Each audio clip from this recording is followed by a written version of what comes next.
Welcome to the Learning Pines YouTube. We hope this video helps. You start by making sure your Airpods are close and connected.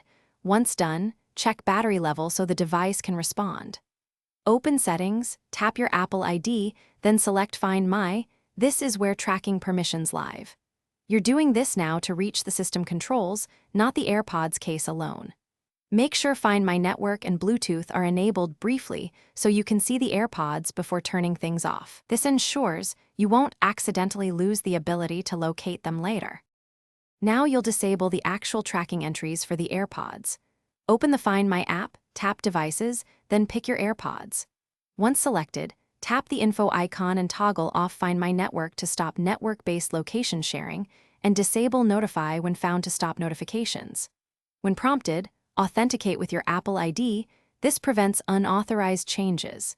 Take your time here because disabling both options removes remote locate capabilities. You can leave Bluetooth on locally, finish by restarting your iPhone and reconnecting the Airpods to verify the settings persisted. Once done, open Find My to confirm the device no longer reports location.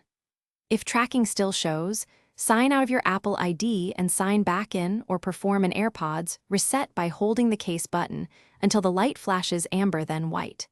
And if problems persist, reset network settings on your iPhone. That clears cached connections and often resolves lingering Find My sync issues. Thanks for watching. Consider subscribing if we helped you.